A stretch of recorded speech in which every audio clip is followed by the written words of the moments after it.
Théos prend la place de fils dans le texte grec. Et dans le texte grec, nous avons Théos, nous avons Népio, écrivez Népio, et nous avons Technon.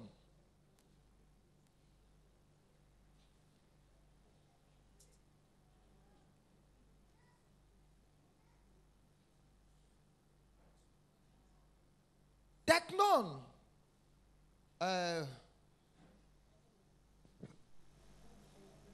veut dire enfant. Vous voyez, je peux dire que Shalom est mon enfant.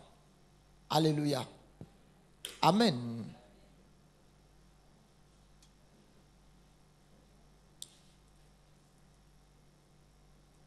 Par contre, Népio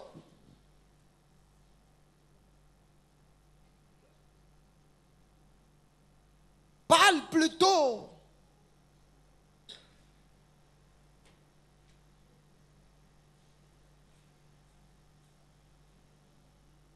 d'un bébé. Alléluia. Quelqu'un. Lisons Romains 8. Nous allons voir quelque chose.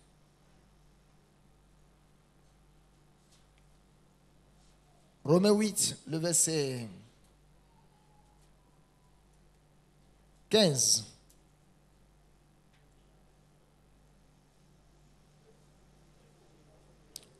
Lisons tout le monde. Et vous n'avez pas reçu un esprit de servitude pour être encore dans la crainte. Mais vous avez reçu un esprit d'adoption par lequel nous crions Abba Père. Lisons le verset 16.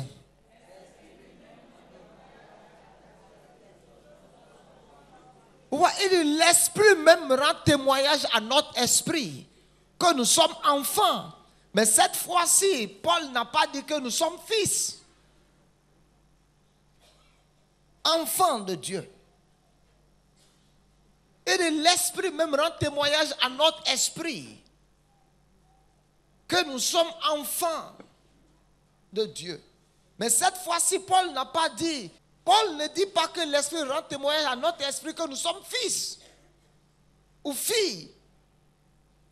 Et l'esprit rend témoignage à mon esprit que je suis enfant de Dieu. Amen. Lisons Hébreux 5.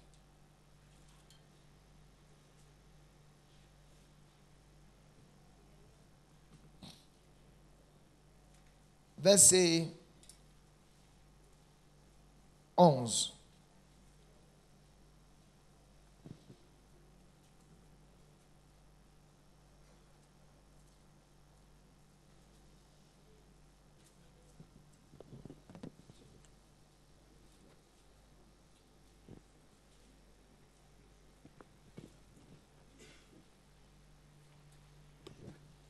Hébreux 5, le verset 11. Est-ce que nous pouvons lire? Nous avons beaucoup à dire là-dessus. Nous avons beaucoup à dire là-dessus. Et des choses difficiles à expliquer. Et des choses difficiles à expliquer. Parce que vous êtes devenus lents à comprendre. Parce que vous êtes devenus... Est-ce que vous avez déjà vu un enfant qui a un maître d'études, qui lui a appris la même leçon une fois, deux fois, trois fois, et le maître est obligé de faire comme ça? J'ai dit quoi? Il faut répéter. Et il dit, lève-toi. 2 fois 2, 2. 2 fois 2, 3. 2 fois. Le maître dit 2 fois 2, 4. 2 fois 2, 7. Alléluia. Il dit, vous êtes devenus. Lisons ensemble. Et le verset 12. Il dit, vous êtes. Vous en effet, qui depuis longtemps devriez être des maîtres, vous avez encore besoin qu'on vous enseigne les principes élémentaires des oracles de Dieu. Vous êtes venus à avoir besoin de lait et non d'une nourriture solide. Or, quiconque en est au lait n'a pas l'expérience de la parole de justice, car il est un. Mais la nourriture solide est pour les hommes faits, pour ceux dont le jugement est exercé par l'usage à discerner ce qui est bien. Ok. Que le Seigneur bénisse sa parole. En En lisant le livre de Romains, nous voyons enfant, fils. Et dans le livre des Hébreux, nous voyons enfant. Et Romains 8, verset 14 dit, tous ceux qui sont conduits par l'Esprit de l'Éternel sont des fils de Dieu. Mais le verset 16, il dit, l'Esprit rend témoignage à notre esprit que nous sommes des enfants de Dieu. Ce soir, je suis venu te poser la question. Tu es dans quelle catégorie? Tu es Hius, Teknon ou Nepio? Par contre, dans Hébreux 5, il dit, nous avons des choses difficiles à expliquer. Il dit, vous êtes devenus lents à comprendre. Il dit, vous, en effet, qui depuis longtemps devriez être des maîtres. Vous, depuis longtemps, qui devez être en train de chasser les démons, vous avez besoin qu'on chasse les démons de votre vie. Oh, les chocs. Il dit, vous, depuis longtemps, qui devez être en train de dominer dans ce monde, vous êtes maintenant dominé par la peur. Il dit, vous, depuis longtemps, qui devez être en train de contrôler le monde vous contrôle. Et vous, depuis longtemps, qui devriez être des maîtres. Amen. Il dit, depuis longtemps, tu devais déjà être un patron. Il dit, depuis longtemps, vous devrez déjà être des maîtres. Et bien, il dit, jusqu'à l'heure là, vous n'êtes pas encore des maîtres. Et regardez ce que Paul dit.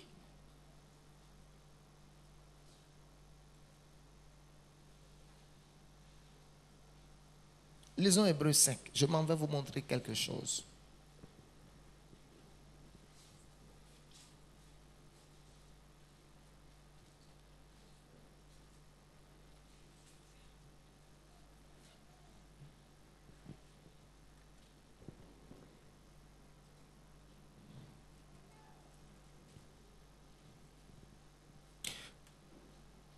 Il dit dans le verset 13, « Or, quiconque en est au lait n'a pas l'expérience de la parole de justice, car il est un enfant. » Amen.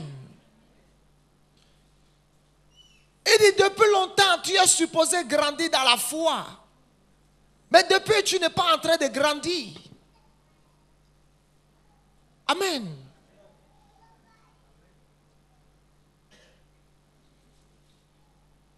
Il dit à l'étape où tu es toujours balancé de gauche à droite par différentes doctrines. Amen. Il dit quand tu entends qu'il y a une montagne de prophéties, de délivrance quelque part, te voilà là-bas en courant, en train de chercher la délivrance sur la montagne là-bas. Et de vous qui depuis longtemps, la Bible dit, voici les miracles qui accompagneront ceux qui auront cru en mon nom. En mon nom, ils chasseront les démons. Ils imposeront les mains aux malades et les malades seront guéris. Et de vous depuis longtemps qui devriez être en train de guérir des malades, vous avez encore besoin de guérison. Praise God. Et de toi, depuis longtemps, qui devrait être en train de prêter au monde, voilà, tu es en train d'emprunter chez le monde. Pourquoi? Il dit parce que tu es encore à l'étape de Nepio, pas à l'étape de Teknon. Parce que Romains 5, le verset 12, 13, il dit quiconque en est au lait n'a pas l'expérience de la parole de justice, il est un enfant. King James aurait pu mettre là, le lait n'est pas réservé pour les enfants. Alléluia. Le lait Nercy, ce n'est pas pour les enfants, c'est pour les bébés. It's for baby. Alléluia. Dieu dit, tu es encore à l'étape du lait. On ne peut pas te donner du comment à manger. Tu auras les maux d'estomac. Praise God. Est-ce que quelqu'un a un bébé dans la salle? Il dit, tu ne peux pas encore casser les os d'une viande. On est obligé de te donner du poisson broyé dans la bouche d'abord. On est obligé de prendre du poisson broyé avant de te mettre ça dans la bouche d'abord. Pourquoi? Il dit, si tu manges la nourriture solide, tu auras des complications de digestion, tu auras des problèmes de digestion. Pourquoi? Parce que tu es resté bébé. Il dit, aussi longtemps que l'héritier est enfant, je dis qu'il ne diffère en rien d'un esclave. Ce qui veut dire, dans la maison de Dieu, nous avons des affranchis et non des affranchis. Alléluia. Nous avons des esclaves et nous avons des fils. Nous avons des domestiques et nous avons des fils dans la maison. Il dit, aussi longtemps que l'héritier est enfant, je dis qu'il ne diffère en rien d'un esclave. Maintenant, Paul nous montre que le népio, alléluia, le népio dans la maison de Dieu n'est pas différent d'un esclave. Alléluia. Les népios dans la maison de Dieu ont besoin de délivrance. Les népios dans la maison de Dieu ont besoin qu'on les délivre d'une malédiction. Les népios dans la maison de Dieu ont besoin qu'on leur impose les mains ici. Il te dira, il reste ici, impose les mains ici, pasteur. Tu leur imposes les mains à la hanche, il va dire, pasteur, il reste au niveau du genou. Alléluia.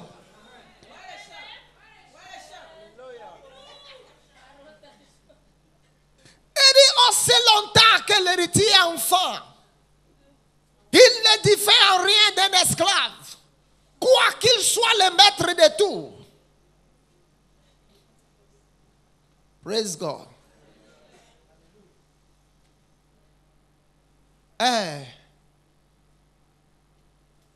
Ok. Si demain, tu dois faire un voyage sur Washington pour 6 mois, vas-tu laisser ton chéquier à Hiram? Et jamais.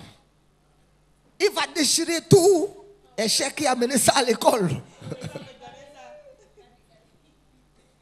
Tu sais pourquoi Dieu ne peut pas encore laisser un chèque ouvert en tes mains?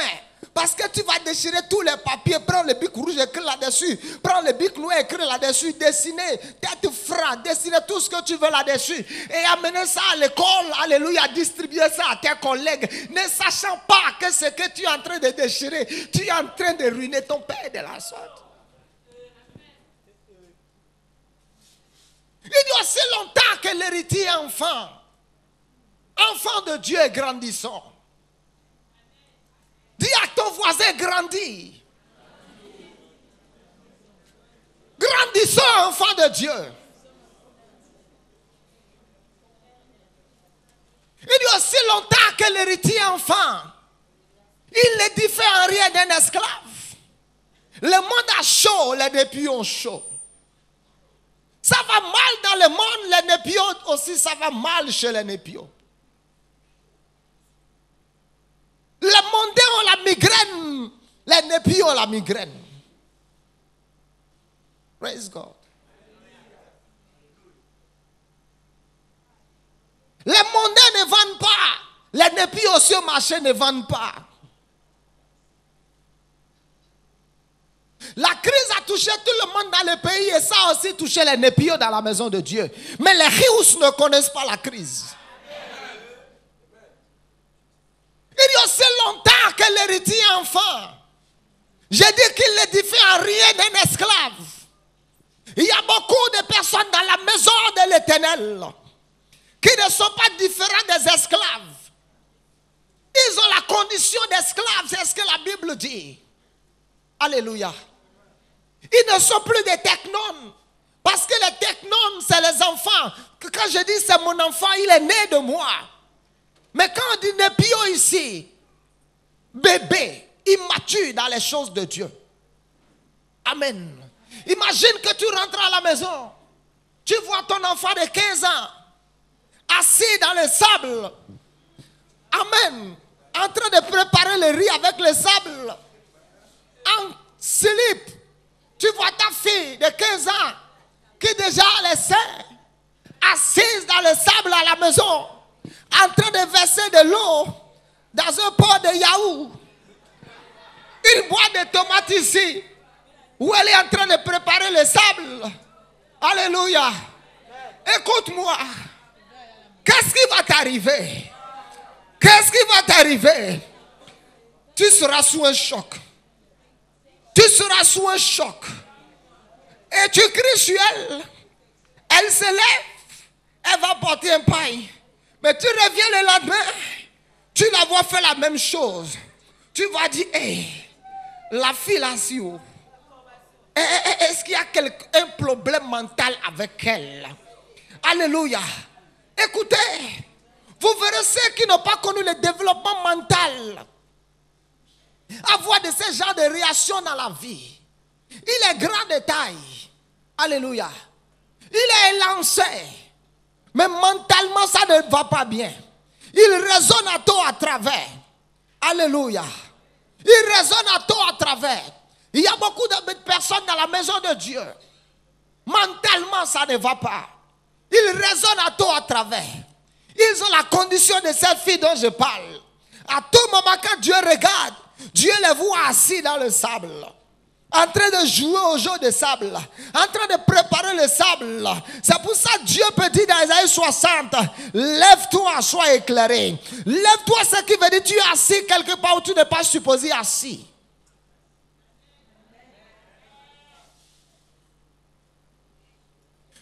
Lève-toi veut dire tu es assis à table avec certaines personnes où tu n'es plus supposé t'asseoir à table avec ces personnes. My God, je dois donner le micro. Praise God. Ah, first lady, c'est comme si tu as raison, mais tu n'as pas raison. Mais vous avez dit, mais tu n'arrives plus à faire de court message. Enfants de Dieu, grandissons.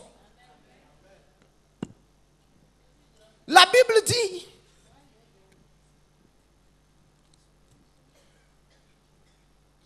nous sommes héritiers de Dieu, co-héritiers de Christ. Mais Romains 8 me dit que le monde attend la révélation des fils de Dieu, pas des enfants de Dieu, pas des bébés. Lisons Romains 8.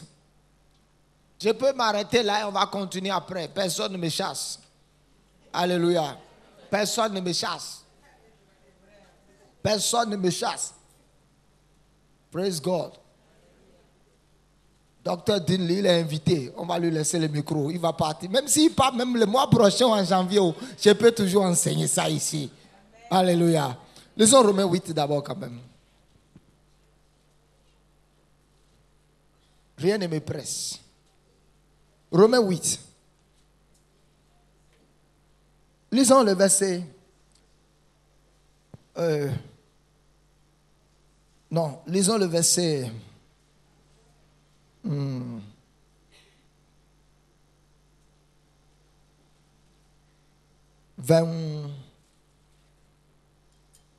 19.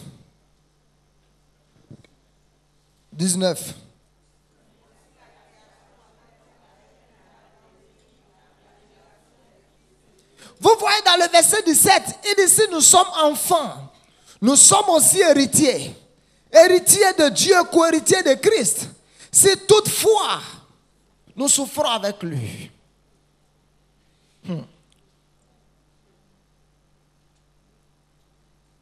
Hey. Hey.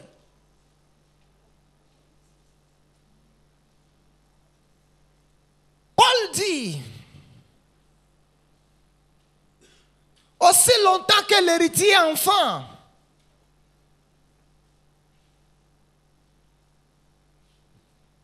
il est sous le contrôle des administrateurs de biens. Est-ce qu'il y a quelqu'un ici, tu n'es pas encore majeur, ton papa est décédé il y a longtemps? Quelqu'un ici n'a pas 18 ans, 16 ans, ton papa est décédé, a laissé beaucoup de biens. Hein?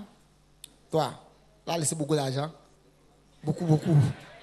Hein? Il faut me voir après. On va partager. Ok. Vous voyez, regardez, vous avez peut-être 16 ans, 15 ans.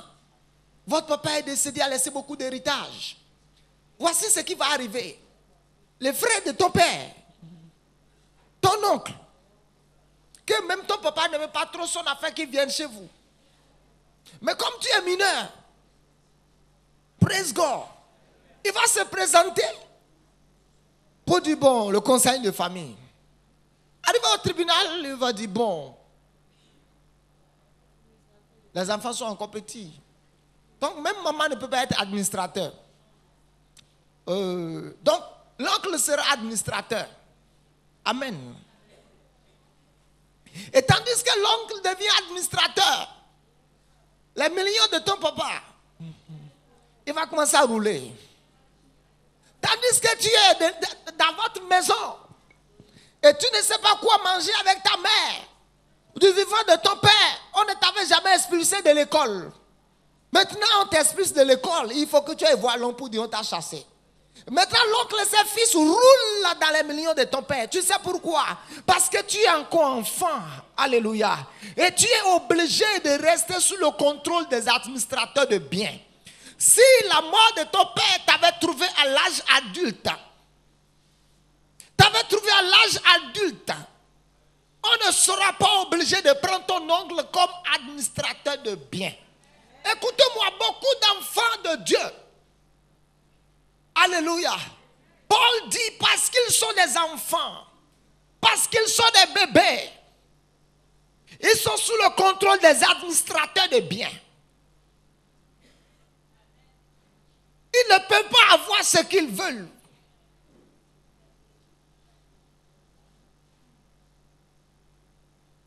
Ils sont obligés de dire à l'administrateur que je dois faire ça.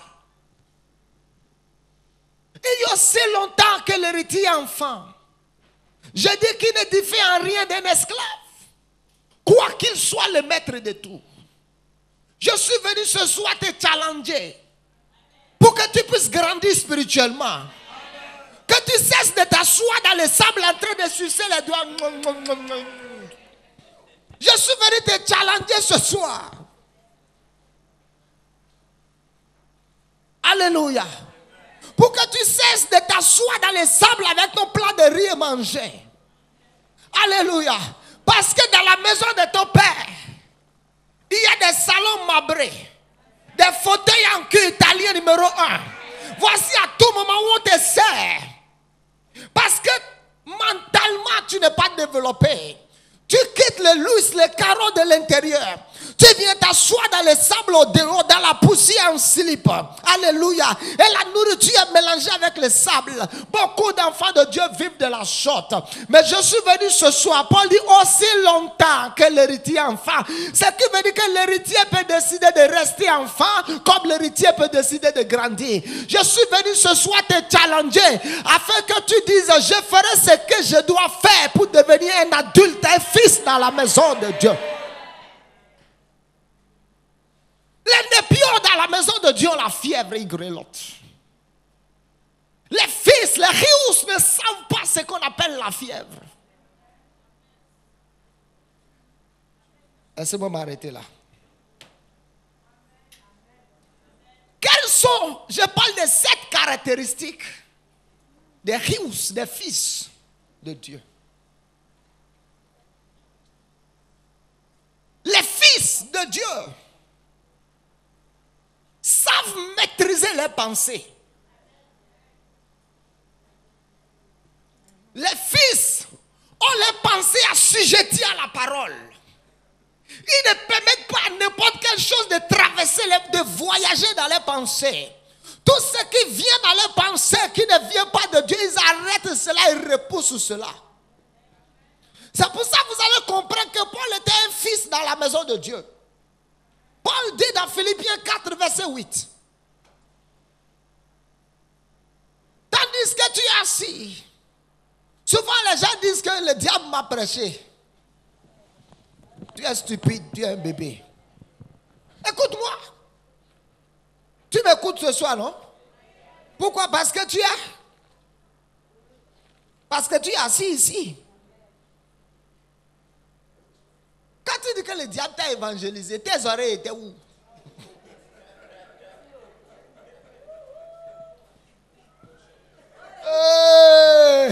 Ce qui veut dire que tu t'assois et le diable prend le micro et commence à prêcher. Oh, la peur! C'est une manifestation démoniaque et visible de la puissance satanique. Comme je te prêche, oh, la foi est une ferme assurance des choses qu'on espère, une démonstration de celles qu'on ne voit pas. Alléluia. Il dit l'espérance ce n'est pas la foi. Il dit quand tu avances dans la foi, l'adversité devient irréelle, les montagnes deviennent petites. Voir l'invisible, c'est faire l'impossible. Donc tu restes assis 30 minutes, tu restes assis 45 minutes et le diable te parle, le diable te parle, le diable te parle. Et après ta foi grandit pour le diable. Le diable, je ne peux pas laisser Satan me prêcher 5 minutes. 5 minutes c'est trop. La prédication de Satan me concernant, s'il doit me prêcher une parole, s'il doit me prêcher, ça ne va pas dépasser 1 seconde. Et 1 seconde après, je vais aussi répliquer. Parce que le diable est allé prêcher l'évangile à Jésus. Il a dit, hey, Jesus, tu viens de terminer 40 jours de jeûne. Et tu as faim. Si tu es un fils de Dieu, ordonne à ces pierres de devenir du pain. Et Jésus dit, il est écrit. Maintenant, quand la Bible dit que le diable est venu tenter Jésus, les gens pensent que le diable est venu physiquement comme ça. Non. La pensée, vous vous rappelez, Pierre était derrière Jésus. Et Jésus parlait de sa mort. Et Pierre a dit, tu ne mourras pas. Et Jésus a regardé Pierre. Et a dit, hey, Satan, arrière-toi de moi. Vous voyez, Pierre venait de déclarer une parole qui n'était pas la pensée de Dieu. Parce que Jésus était venu ici pour mourir, pas pour vivre. Et il savait qu'il est venu ici pour mourir. Maintenant, Pierre lui dit, tu ne mourras pas. Et Jésus regarde, Jésus dit, ça ne vient pas de Dieu, ça vient de Satan. Il dit, Satan, arrière-toi de moi. Parce que quoi? L'homme de Dieu nous a dit que la pensée, c'est une parole silencieuse. Mais moi, j'avais dit que la parole, c'est une pensée vêtue de vocabulaire. Donc, quand le diable a parlé par Pierre, Pierre a eu la pensée, Jésus ne doit pas mourir. Il a dit, Jésus, si tu meurs, qu'est-ce que je vais devenir? J'ai laissé mon filet, ma femme pour te suivre. Si tu meurs, je vais devenir quoi? Qui va me payer mon salaire? Et Jésus l'a regardé. Il dit, Satan, arrière-toi de moi. Certains d'entre vous, tous les jours, doivent vous regarder, on doit vous dire, Satan, arrière-toi de moi. Et si on vous dit ça, vous serez choqués. Mais vous ne devez pas être choqués. Parce que la plupart du temps, des paroles qui sortent de vos bouches, des pensées que le diable envoie en vous, que vous relâchez par votre bouche, ne sont pas des pensées célestes, c'est des pensées sataniques. Et on doit aussi vous regarder en face et te dire, Satan, arrière-toi de moi. Là, tu seras délivré. Les fils de Dieu savent maintenir de la discipline dans les pensées. Certains d'entre vous, c'est quand vous êtes seul.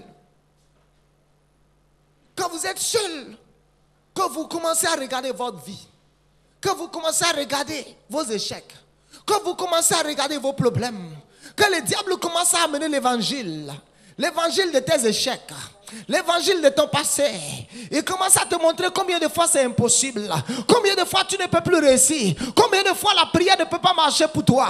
Et toi-même, tu restes assis tranquillement tel que tu es assis. Au moins quand moi je prêche, certains d'entre vous, vous sautez, vous dites Amen. Mais quand le diable te prêche, tu ne dis rien, tu consommes. Parce que qui ne dit rien consent, qui ne dit rien accepte. Quand le diable vient dire voilà ton cas, tu as déjà une vieille mère. Tu as déjà une vieille mère. Tu vois un pied, il y a trop de jeunes filles pour que toi tu es pour toi. Tu dirais oh. Le diable dit, hé, tu as vu, Les shérifats n'ont pas encore eu. Oh. Les Nancy n'ont pas encore eu. Oh. Toi, tu es déjà une vieille mère. Oh. Il va dire, hey, toi-même regarde les jeunes filles là, tu vois les poitrines, toi regarde pour toi. Et toi aussi bêtement comme une bête, alléluia. Tu te lèves, tu vas dans la douche, tu te déshabilles.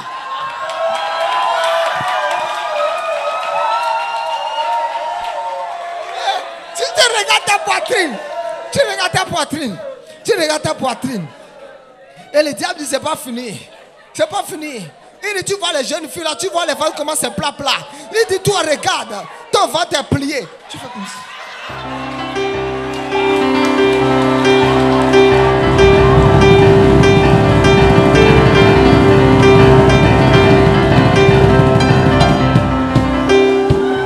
C'est pas fini.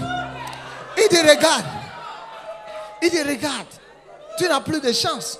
Regarde ton visage, il y a déjà des rides. Et il te rappelle le visage d'une petite fille à l'église. Tu vois comment la fille elle est fraîche son visage. Tu viens. Et quand le diable a fini de te parler, avant que tu ne sortes de la douche, les larmes commencent à couler. Les larmes commencent à couler. Les larmes commencent à couler. Et le diable t'attend. Il t'attend jusqu'à ce que tu viens te coucher sur le lit. Il te dit, tu vois, sois réaliste. Sois réaliste. Sois réaliste. Sois réaliste. Sois réaliste. Tu as déjà 38 ans. Sois réaliste. Il va dire, sois réaliste. Tu as déjà 4 enfants. Aucun homme ne va épouser une femme avec 4 enfants. Il va mettre les enfants où sois réaliste. Et encore une réalité. Il va dire, Mago, tu sais ce que tu vas faire. Pourquoi tu ne trouves pas un homme qui te gère? Enfant ou pas enfant, l'enfant même peut venir comme ça. Un homme n'a qu'à te gérer. Tout compte fait. Si tu as un enfant, même tu n'as pas de mari. Il y a plein de femmes dans la ville qui n'ont pas de mari, qui ont d'enfants ou quoi. Et puis c'est fini. S'il arrive à payer ton loyer, tu n'es pas satisfait. Tu es là. Tu ne dis rien. Et quand il t'a prêché tout l'évangile, il a déjà mis un destructeur au dehors qui viendra détruire ta destinée. Et vous regardez, durant tout le temps où le diable vient nous saquer la tête, il vient nous saquer le moral, il vient nous parler, nous charger. Nous sommes là en train de consommer. Nous sommes là en train de consommer. Et notre pensée devient un terrain de football. Et le diable vient, alléluia, avec son équipe, avec tous ses joueurs, alléluia. Il s'envoie la balle en haut. Et le diable même fait comme ça, alléluia. La balle monte et tombe sur la tête du démon de la peur. Le démon de la peur aussi donne un coup de tête. Et alléluia, ça monte. Et différents sortes de démons, alléluia, que le diable envoie pour nous opprimer mentalement, pour nous parler, pour nous accuser, pour nous condamner. Et tu ne dis rien. Tu ne dis rien. Alléluia. Tu ne te rappelles même pas. Alléluia. Qu'il y a un message de l'apôtre dans ta maison qu'on appelle les assassins de la foi.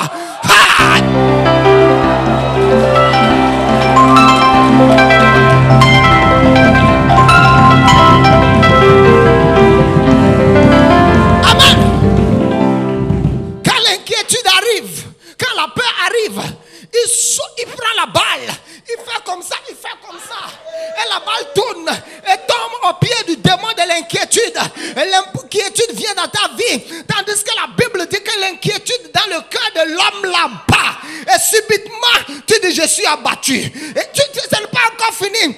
L'abattement prend la balle et soulève, et ça tombe sur le pied du démon de découragement. Du coup, venir à l'église commence à t'énerver. Juste là, tu ne te rappelles pas qu'il y a un message de l'apôtre là-bas qu'on appelle affronter et vaincre.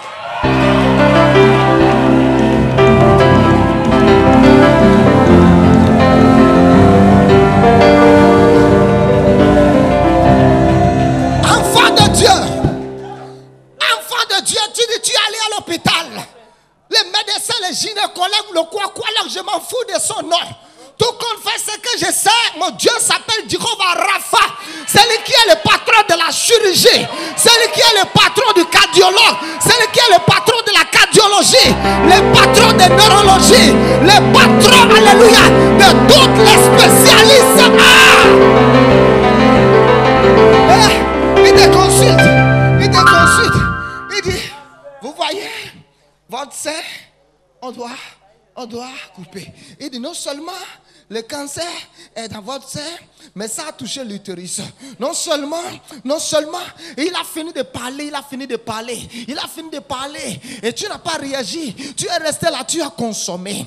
Et tu ne t'es pas rappelé que si tu quittes chez le médecin, il faut que tu viennes à la maison reprogrammer ta foi. Alléluia.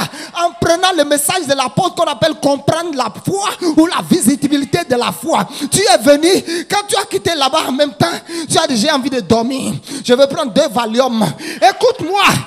Parce que tu as envie de dormir pour oublier ce que le médecin va te dire. Quand tu vas te réveiller, ce que le médecin t'a dit sera au chevet du lit et au pied du lit. Je suis venu dire à quelqu'un, tu as trop laissé le diable te parler.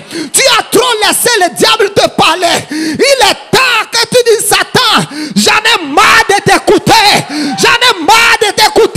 Tu m'as assez prêché l'évangile. Je vais écouter maintenant la vraie évangile. Je vais écouter la parole de Jésus.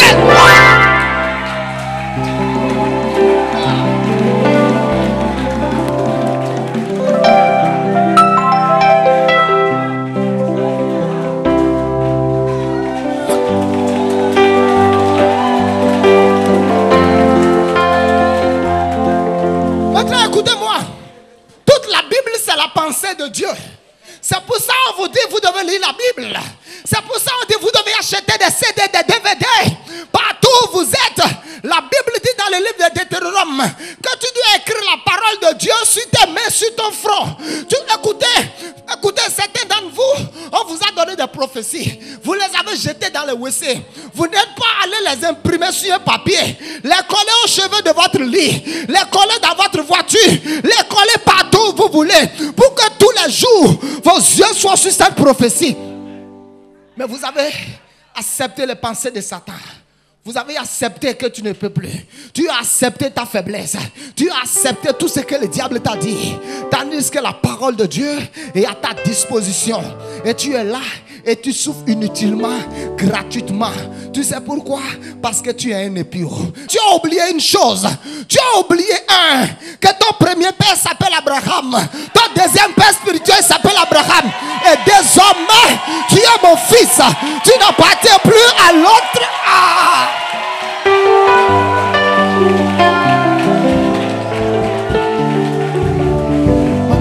Ma Bible dit, si vous êtes à Christ, vous êtes la postérité d'Abraham. Ok. Héritier selon la promesse. Donc, deviens fils et hérite dedans. Et cesse d'hériter dans les malédictions de tes pères. Écoute-moi. Parce que ton père biologique peut prendre la sorcellerie et décider de te détruire aujourd'hui. Et moi, je viens par l'autorité céleste. Et je t'arrache de sa main.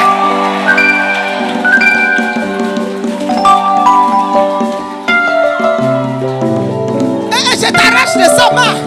Bien qu'il soit ton père, bien qu'il soit ta mère. Et il dit, tu es né de mon ventre. Si c'est dans ce ventre que tu es resté. Mais la Bible dit que cette fois-ci, ce qui est né de la chair est chair. Mais ce qui est né de l'esprit est esprit. Écoute-moi. Le fait que tu sois venu dans cette maison, le fait que tu deviennes enfant, fils spirituel de l'apôtre, écoute-moi, ce n'est pas une construction charnelle. Cela n'est pas venu d'un accouplement sexuel. Cela est venu d'en haut. Cela vient du trône de Dieu. Ma Bible dit, tout ce qui est né de Dieu triomphe du monde. Et la victoire qui triomphe du monde, c'est notre foi. Cesse de souffrir gratuitement. Je dis arrête de souffrir. Prends dans mon héritage. Prends dans ma grâce. Jouis de ma grâce. Jouis de ma bénédiction. Jouis de ma notion. Au nom de